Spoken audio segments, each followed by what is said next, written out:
Você sabe como usar os agentes macrobiológicos de controle em sistemas de manejo integrado de pragas?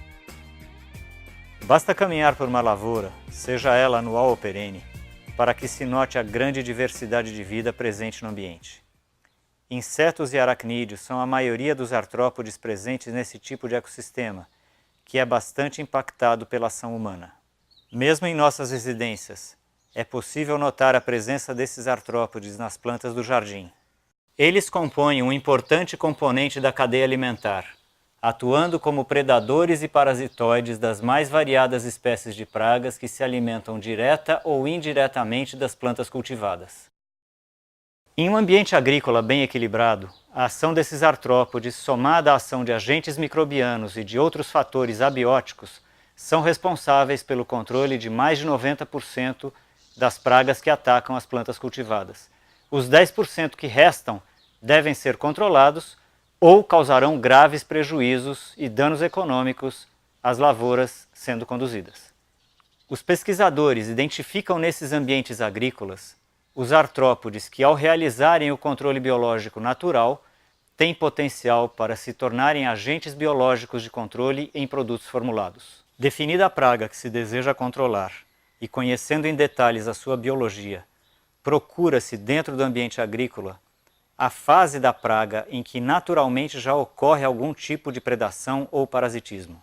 Esta ação de controle pode se dar, por exemplo, pelo parasitismo de ovos, e um desses parasitoides é uma pequena vespa, o tricograma, que coloca seus ovos dentro dos ovos de diversas espécies de lepidópteros.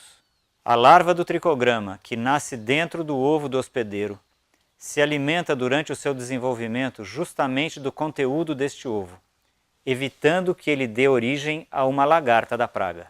Ao final de sua fase larval, o tricograma impupa dentro do ovo da praga e completa seu ciclo. Assim, de cada ovo parasitado, emerge pelo menos um adulto do tricograma, pronto para reiniciar o seu ciclo de vida.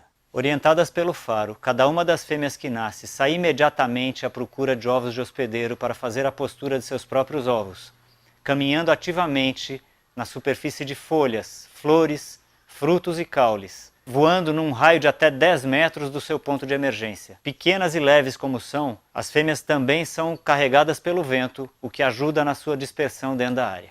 Durante as próximas 72 horas, as fêmeas realizarão 80% da postura possível de seus 30 a 40 ovos que são capazes de ovipositar durante sua curta vida adulta, que em ambientes tropicais não costuma passar de 7 dias.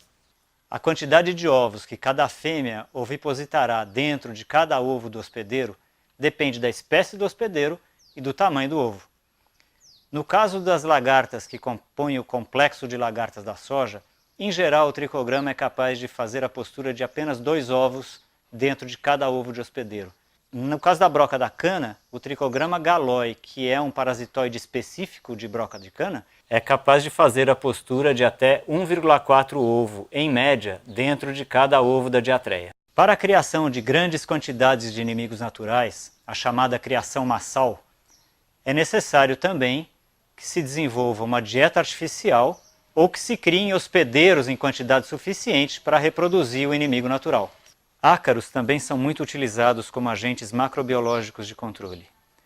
Há espécies muito eficientes como predadores de outros ácaros de importância econômica, como Neozeilus californicus, que preda o ácaro rajado, enquanto outras, como o Stratiolelaps simitus, atuam no controle de um díptero, o Fungus gnats, importante praga de plantas cultivadas em casas de vegetação. Outra classe de macro-organismos predadores ou parasitas é a dos nematóides.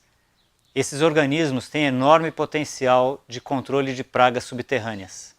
São exemplos dessas pragas o Mygdolus frianus e os Sphenophoros leves, ambos insetos que atacam as raízes da cana e são de difícil controle quando se pensa em uso exclusivo de inseticidas químicos. Atualmente, a indústria de biodefensivos tem investido muito no desenvolvimento de formulações que possam tornar viável a comercialização desses nematóides benéficos, o que deve ocorrer muito brevemente. E é justamente sobre a formulação e o uso comercial desses macro-organismos que nós falaremos em um próximo episódio. Até lá!